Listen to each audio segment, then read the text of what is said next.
Have you been feeling overwhelmed, stressed, out of balance lately? Do you crave for a pocket of peace and tranquility in your busy life, but you struggle to find the time or space? Then we have the perfect solution for you. Meditation on Wheels.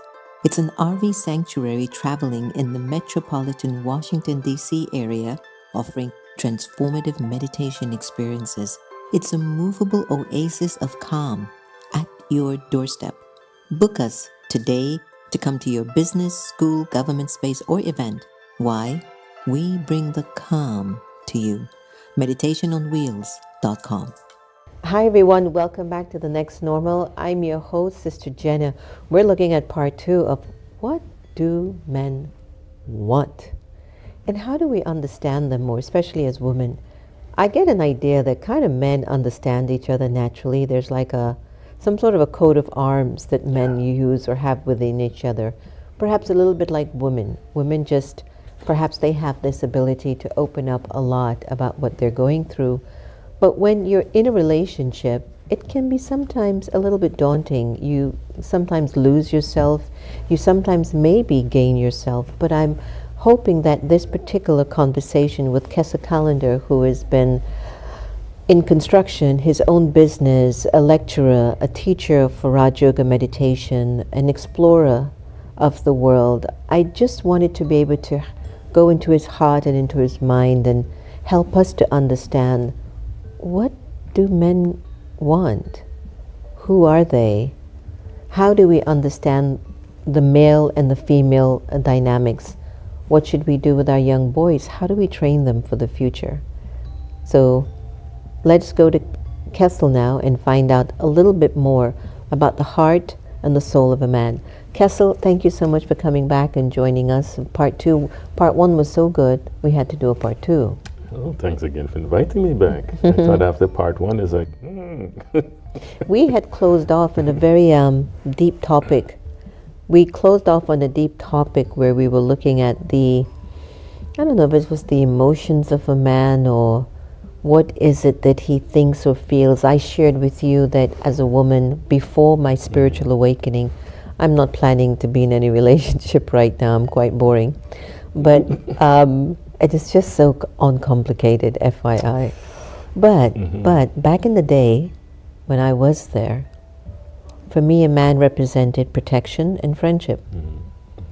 But after counseling thousands of couples, one of the overall common things in marriages to break down is the husband doesn't communicate much with the woman. Why is that? Why is it that men, majority of men, and don't talk about you because you're like perfect. no. But what is it about sometimes majority of men in relationships find it very difficult to open up and speak to their wives? Well, I think because they don't open up and speak to themselves. Because I think one of the things is that, again, we were saying before that if you come to understand yourself and you can accept both the light and the dark side of the self, or the positive and negative side, then you don't have a problem opening up to somebody else. And the whole thing is people say, well, I don't trust opening up, or I don't have but do you trust yourself first to even open up to you? Yeah. Do you trust yourself to accept who you are? Do you trust yourself to actually like yourself? I know that's something you spoke about in The Next Normal, this thing of liking who you are. And I think for a lot of men, like I said, because of how they were brought up, in terms of this being dominated, their emotions suppressed, their feelings suppressed, all that stuff. How do you start speaking to yourself? How do we? This is it. Again, I remember many years ago, back in the 80s, I was part of an organization fighting for equal rights in Canada. And I was there for quite a while. We did many, many things. And the reason I'm bringing this up is that I knew there was another way to do this. I didn't know what the way was, but I knew there had to be another way. And it wasn't true. We weren't violent, but you had to do things that weren't in alignment with peace. Let's put it that way. And so you weren't playing you were playing at a different level, and it was passive violence, I don't know, something like that. But I knew there had to be another way. And I had to find that way. And then when I did find a way, which was finding Raj Yoga, I realized speaking to myself again was understanding me, coming back to this thing in Raj Yoga that we teach, knowing that you are a spiritual being first before you're a physical being. Yeah. And the spiritual being allows you to express who you are, appreciate other souls or other beings, and come into real alignment with yourself. Sure. You know, and it's a practice. It is a It's not something you can big-time do practice. overnight. I mean, you know, coming from the background I came from, it took some serious work. Sure. You know, it's so much easier to talk to somebody or even to console somebody in distress, but we don't always have this habit of talking to ourselves. You know, it's not now it is, but 100 years ago and thousands of years ago, nobody's doing that. If you spoke to yourself, they'd say you've gone crazy, you know? You've lost your mind. Now, we're currently witnessing a lot of upheaval in the United States, gun violence in Israel and Gaza, Russia and Ukraine, the Congos, Eritrea and Ethiopia. It continues, this whole thing of violence. And what I've often seen at the table of the decision makers to go to war were men. And majority of them are men. If I've seen a woman, it might be just one. I remembered when Barack Obama was in power and they had just captured Osama bin Laden. And the only woman around the table was Hillary Clinton at the time. I have a question. Women tend to choose the route of how to nurture, how to redirect, how to have a conversation. What is it that men seem to feel that violence is the way to get a message across or to end? Let's say whatever happened in Gaza to Israel was unwarranted, but to end or to get back, what is the thinking of a man that he feels violence has to beget violence for a solution? Well, I don't know if it's that in itself. Again, we're going back to this thing of the ego and proving yourself in terms of your might. And the only way you could do that in the world today, it's not about speaking or having a dialogue. The only way I think men see a solution to this or end it is through violence. And I don't think they realize you can't create peace through a violent act. I mean, I don't know how human, like all of the male, species understand this, but violence only creates more violence. And peace. I was thinking about it, actually I was thinking about this earlier. I call it, what was the word I had for it? Harmonious fear. I know that makes sense, but harmony only through fear. I like that. Because even if you are the power, you're the main power, you have the power, and somebody else has a lesser power in terms of that, they're gonna submit to you through fear. Yeah. And the harmony you're gonna create is a harmony through fear. So you're dealing with harmonious fear because they're still afraid of you. They're still gonna revolt at some point because of the fear. I like that. So you're not going to bring peace in any way because you will still have turmoil, internal turmoil that's happening. I've thought about that, and I'm not sure if I'm just naive, but if God was sitting in the war room with Netanyahu or with Putin or President Biden or whomever it might be, God sitting at the table, would God tell that child to release a weapon of destruction on another child? And so in my thinking and in my limited thinking, I just don't understand why the same archaic method of trying to control people have not stopped. Like what is it that this male dominance of rule and conquer is such a vital part of their makeup? Well, it's funny you bring that. I was thinking about that earlier. And I was thinking about this whole thing of the different nations. And, you have the Christians, I mean, they identify in terms of the religion the Muslim faith, the Jewish faith. But these are the religions they live. This is the religion they live by, right? The physical religion. And I always used to ponder this one. This one used to really, how can I pray to God and say, God, bless me, protect me while I kill my brother? And it never made sense to me, because I'm thinking, if these are your brothers and God, that means he's the father of both of you, why is he going to protect you and tell you go and kill this one? To me, that was well, that's bizarre. an absence of God. So it's really just between human beings and human beings, not in remembrance of God. And so what is it, that mindset that it's like, I'm going to rage war on you until you sublimate? I think it's just, I mean, one of the things I was thinking about too was when you look at the gods of war, and this is in terms going back to Greek mythology and everything else, you have these gods that people have created, Thor, Zeus, and all these gods that they Hercules. have. And all these gods are battling, you know, and who created these the concept of these gods? It's human beings. But the gods go to war. So if the gods can go to war, hey, and this is my God, you know, if Thor is my God or Zeus is my God, I can wage war on you in terms of that. I mean, but then, you know, I looked at the movies and they're bringing the gods down to earth. And so I guess in terms of the male, again, it comes back to the ego, it comes back to fear. It was where the mountain people had a treasure, and the valley people wanted, there's a song for it, I can't remember the name of the song. And the valley people decided they heard about this treasure. And so the mountain went up the mountain and they wiped out the people on the mountain. When they found the treasure was, may peace be on earth. And this was the treasure, because they didn't know what the treasure was. And after they killed these people, they found the treasure and were talking about, may peace be on earth. I mean, I kind of paraphrase the story.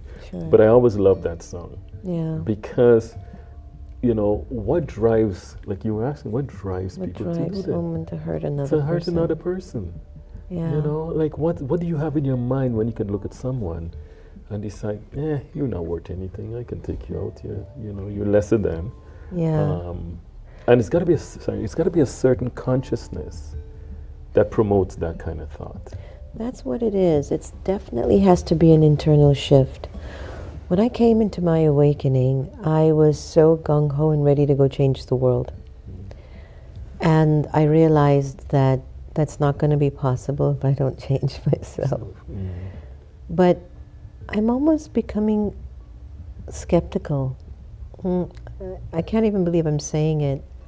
In the terminology of maybe that lower vibrational energy it's just got to exist, and maybe us wanting to find answers as to why violence still exists in the 21st century is simply us moving the ball up the mountain until it gets to the peak and we realize, it's all about consciousness or the way that you think about yourself. But maybe that's just the way it's supposed to be, Kessel. Maybe there's supposed to be this dominant energy that exists in the world, and maybe there's supposed to be this gentle force that exists in the world. And maybe one of the things I want to touch on, though, is the violence that can ensue with a man and a woman, that he's physically stronger than her. And sometimes, like you said, the suppression that he goes through, where he's not able to show you his potential or his capacity, and he's lost inside. And maybe he ends up taking it out on the person that he loves the most, which becomes a physical harm on the woman. That's one. The second thing is when he's not aware of the value of a woman's body. And sometimes a man takes a woman's body without her permission. And they walk away as if it was nothing. And I'm just curious if you have any ideas about these two ideas, like what is it that goes into his mind? What is his thinking like to walk away and feel that that's okay? Well, I think to begin with, when we talk about the suppression, how much feeling does he really allow to emerge? You know what I mean? Because if you feel, you would consider it, you would think twice before you do something like that to someone, because you know what it feels like in terms of when you're not comfortable, you're in pain. But even if he has to suppress his own pain, because that's pretty much what's happening. You're suppressing the pain, so abusing someone is not a big deal. I mean, to you is like, well, I don't feel it, I don't feel anymore. I mean, my conscience is sound asleep. You know, in terms of you suppress it so much that even when it tries to emerge, you say, listen, you know, this is right, this is wrong, and that conscience bites, as I say. You don't acknowledge it. Yeah. You don't allow it to come alive. So hurting someone is not a big deal. I mean, exactly the question you're asking, I wonder it myself. I mean, before I came to Raj Yoga, like I said, I was a pretty big person. And when I got angry, It was like the Hulk. it was serious. Right? And one of the things about it, though, was that I can't see you angry. Back in the that day, was that was a whole different story. But I was never someone who was violent. I wouldn't go out to hurt someone. I always I would say to someone, as you meet me, leave me the same way. Meaning, don't let's end up in a situation. And I know sometimes when I got so angry, I would punch a wall. I would punch something like, you know, just to get out the adrenaline. Sure. And as a bodybuilder, there's times, you know, you're exercising, you're eating high levels of protein, you know, high levels of carbs. You've got some energy in that body that has to dissipate somehow. And if I didn't go in the gym for like a week, oh wow. And this is when you look at the male, because you have this energy building up and you've got to release it somehow. Same as the sexual energy, in terms of that has to be released. So your violation of woman is like, okay, you know, you don't even think twice about it, because you think you have a right, especially in cultures where women don't have any value. Right, right. You have a right. As the male, we control the environment, we control the system, we control this, and so you have a right. During slavery, it was the same thing. Yeah. What did the masters do to the slaves? They had a right. And no, you don't have a right. This is a human being. Yeah. So the violence, I know when it came out to me, I would punch walls, literally, because if I hit someone with that kind of energy, I will hurt you seriously. Yeah, you'd be in prison. Honestly. So I was having to find some sense of self-control, even if I didn't know exactly how, but not to hurt someone or to violate someone's their space, their life in that sense. Well, But it's a choice you have to make. Yeah, I'm glad you only hit the wall. I think your point is very valid, that it comes again from that suppression and that ego, and I've never heard that before, that sometimes the souls in the male body, they've not been given permission to feel. And when you don't feel, you don't really think about how another person feels. And perhaps that's one of the reasons why in certain marriages, the husband just doesn't know how to speak to his wife, just to understand her heart. No matter how much you try to counsel them, he sits there with a blank look, wondering, I don't know what to do for her. I've done everything. I've made the money. We have a beautiful house. We have great kids. I don't know what more she wants. And, you know, it's very interesting to watch that dimension, or that it's very unique, because the woman keeps turning to the husband, please talk to me. And the husband basically says, I'm too busy to talk about little petty things. Yeah, I mean, this thing on happiness is based on material acquisition. Yeah. Is what ends up happening, because I'm supplying everything for the house. Yeah. I'm supplying the money, I'm supplying this. I mean, you know, growing up, my dad was pretty much the same thing in that sense. He was worked hard. My mom worked just as hard. But the emotional security, emotional support never existed. Right, right. Because he didn't know any better. Yeah. You know? I remember one time I said something to my mom, and she said to me, Kessel, we didn't know any better. Yeah. Because if we did, we'll do something They would better. have done better, yeah. And she was a Montessori teacher, so she knew a system. So for her, she brought us up differently because of her teaching skills. you know, and that's why I grew up different to most of my friends in Guyana. Sure, And, sure. where But I you was had that born. matriarchal energy growing up, Yeah, so yeah, that was so a it's big different. plus. Yeah. Part 3, we're going to talk about how do we teach this current generation of boys how to be a little bit more balanced. Yeah? Yeah. Thanks so much. Well, everyone, thanks for joining us for part 2 of what is it that a man wants? What does it mean to be a man? How do we understand the mindset of how a man works so that we all can get along? And maybe just try to find a way to be more harmoniously, not so afraid of each other, but we can be more harmoniously trusting and caring. So if you want to learn about how to really let go of your attachment, practice loving everybody the same. And don't give anyone permission to make you lose your love and your happiness. That's in your hands. Thank you for joining us for Next Normal. See you for part 3. Meditation, intimate experiences with the divine through contemplative practices. A common sentient series by Sacred Stories Publishing. The quieter you become, the more you're able to hear. Rumi. A time to choose. We find ourselves right now in the age of great transformation, one of the most consequential moments in human history.